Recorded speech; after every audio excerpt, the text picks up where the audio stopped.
Hi, my name is Greg Vitito, and I'm with the Student Success Center at the University of Louisville. One of the things that we do a lot is help students to understand their financial account with U of L. So your bill and your financial aid, understanding how much you might owe out of pocket in a given semester. We help with planning for future semesters and all things financial. So I want to spend some time right now going through ULink so that you can see where to find this information on your own and help you to navigate it and really understand it better than you might if you're just poking around in there. So I'm going to share my screen and we'll dive right in.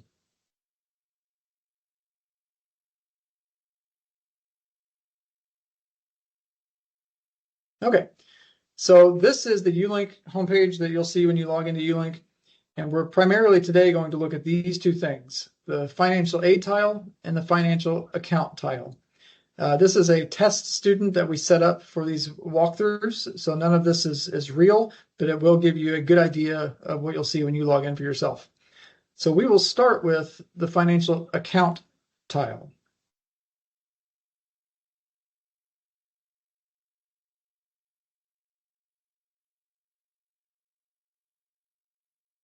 A little slow. Okay, so you'll see on the left side of the screen where it says due now $860. That doesn't tell us much, so we want to click into that and see what that means. So here you'll see that there are three different semesters: summer 2025, fall 2025, and spring 2026. This student attended in summer 25 and has a bill of $860. That is the portion of the bill that is due, which is why it says due now $860. Today's date is August 14th. That is a past semester. That amount is due. The fall 2025 semester has an amount due, but it isn't. The due date's not here yet, so it's not due yet. You'll notice that there are three columns: charges and deposits. So for the fall 2025 semester, this student owes $12,516.49.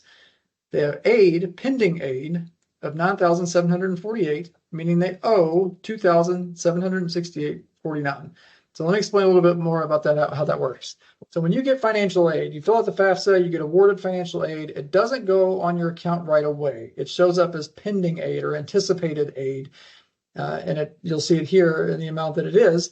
And what you owe in the eyes of the bursar's office, those who collect the bill, the money, what you owe is this amount minus this amount to get this amount. And this is the amount you actually owe. So even though it says you're charged $12,516, you owe $2,768, whatever the due date is. Now the spring 2026 semester is a long way off still. There are no charges, of course, but the pending financial aid is there. Well, why is that? Because when you complete the FAFSA for an academic year, whatever aid you get gets split between the fall and the spring semesters. There are rare exceptions to that, but for the overwhelming majority of you, it will be split between the fall and spring. So that's the overview of the bill, but it doesn't tell us a whole lot, right? So what is this 12,516? Why are we charged that? What is it? So that's to find that out, we go over here to transaction summary.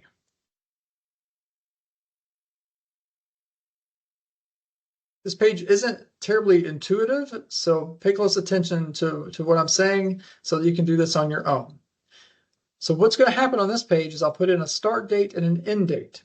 And when we hit details, it will show all of the charges and credits that have hit this account between those two dates.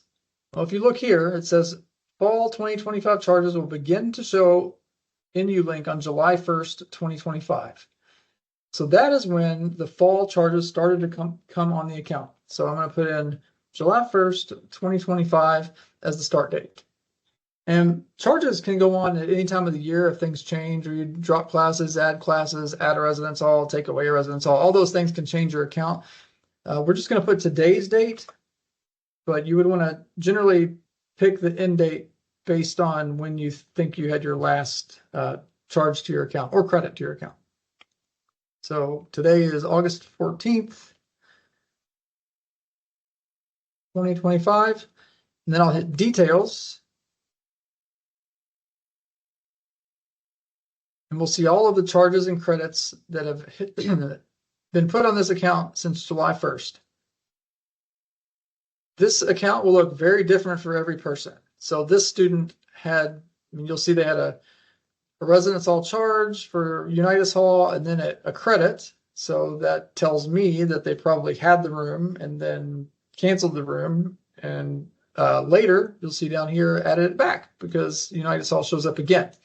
It also could have been something that the office that put the account, they might have made a mistake and then put the credit on and then put the new one on later. I just can't tell by looking at it. It could have been anything, but it'll look different for you. So just to tell you about a few of these charges that you see. We already talked about residence hall, Unitas Hall dorm. Online education fee. Every student that takes an online class is charged $10 per credit hour for that online class. So $30 tells me that they took a 3-hour online course. $10 times 3 credit hours is $30. Now that's different than being an online major. If you were an online only major, the structure is different. It's not an online education fee. You're paying an online education tuition rate. All right, this item here, Follett book fee. Some courses have books that are charged to your account and you get them automatically online once you start the course. If you're not getting these, then you're paying for them separately through the bookstore and not getting them charged to your account and would have to pay for those out of pocket. When you are selecting classes in the schedule, you will see which ones have the Follett book attached to it. And if you want to choose those, you are able to. The student recreation fee is a fee that everyone pays. This student's is $90.75. If you're a full-time student, it's $98. So the student must not be full-time. Actually, I know they're not because of the tuition rate down here, but we'll get there. This is the Arts and Sciences technology fee. There's a technology fee for students that are in a major in the College of Arts and Sciences. It's $550 for this student. The tuition rate is right here. This is what you pay for your courses, $6,149. A meal plan. This student is in a residence hall and has a required meal plan of this amount. I did skip one, you might have noticed, the primary care health fee. This is a fee that students get that provides things like free office visits to Campus Health. So if you wake up one day, you're not feeling well, and you want to go to Campus Health and get checked out, that office visit wouldn't cost you anything.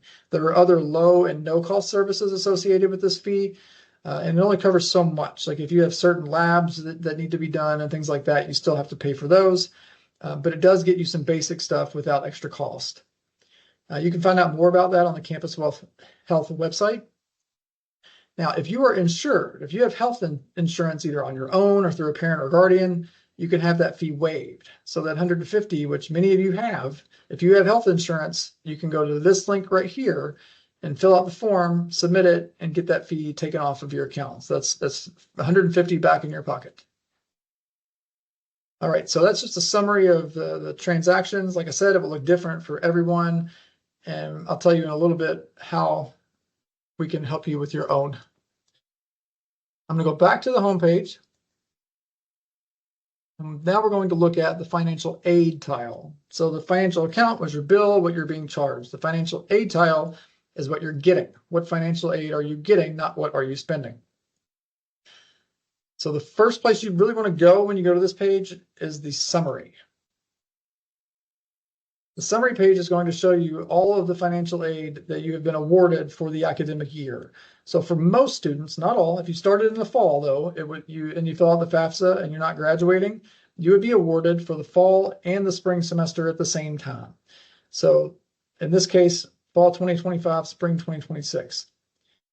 So these numbers, depending on what it is, are either split between fall and spring, or you're getting one of these in the fall and one in the spring. And it can get really confusing. And that's why it's good to work with us to try to sort through these things so you know what is what. And you can look here and see, like, for example, the federal Pell Grant, the award is $7,395, but that's split between fall and spring. So you're not getting that all at once. Half of it's going to fall 25 and the other half's going to spring 26. The CAP grant, which is a Kentucky state grant, shows up as two different line items, one for fall and one for spring. It can get rather confusing. SEOG gets split. Your loans also get split. So you'll see the student was offered student loans. They may or may not need them. As of right now, this test student has not accepted the loans. They've been offered $3,500 in subsidized and $3,000 or $2,000 in unsubsidized. Let me explain the difference. So a subsidized loan does not accumulate interest while you're in school. So if you take out a $1,000 loan now, and then 4 years later you graduate with that $1,000 loan, it's still $1,000 because no interest has added up on that over time. On the other hand, an unsubsidized loan does accrue interest over time. And if you take $1,000 now and you graduate 4 years later, that $1,000 is no longer $1,000, it's $1,000 plus the interest that has been added on over the last 4 years.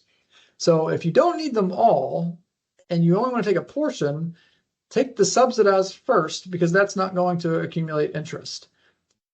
And you also don't have to take it all. You can only take a portion. So if you owe $1,000 out of pocket that your other aid did not cover, and you want to take a loan, you don't have to take them all. Many students do, and they don't have to, and then they go into more debt than they need to. So what I recommend is go up here to accept/decline. Ideally, you're declining them if you don't need them.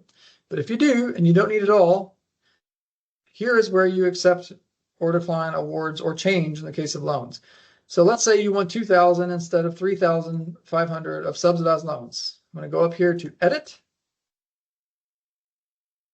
select Accept, and when I do that, you will see this little reduced box light up. I'll check on that.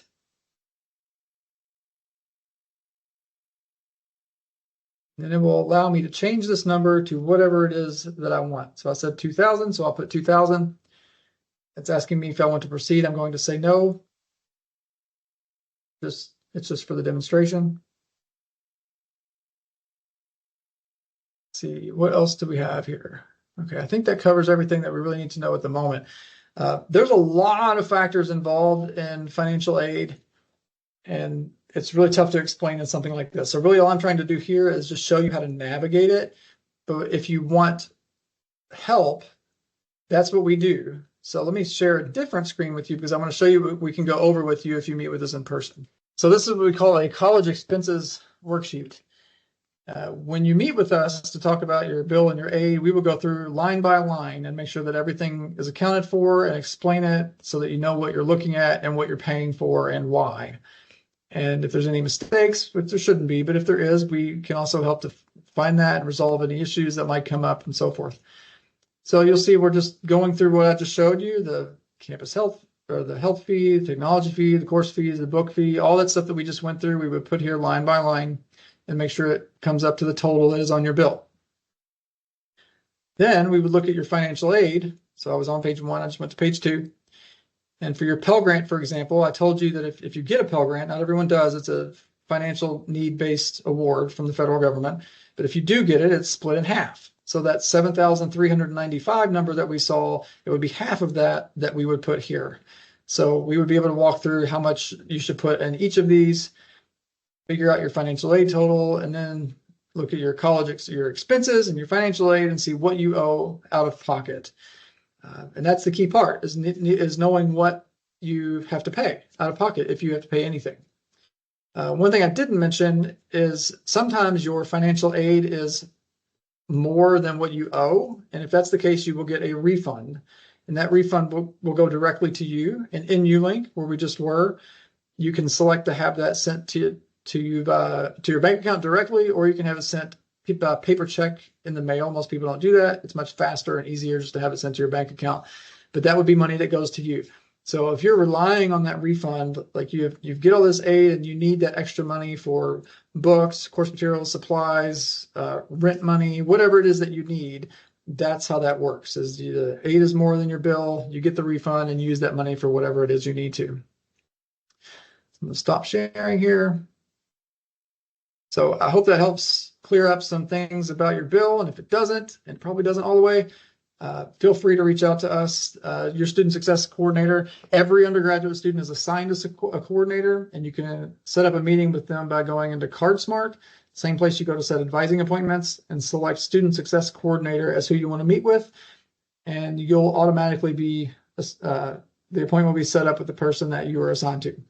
And they can help you with all of this and much more. All right. Best of luck.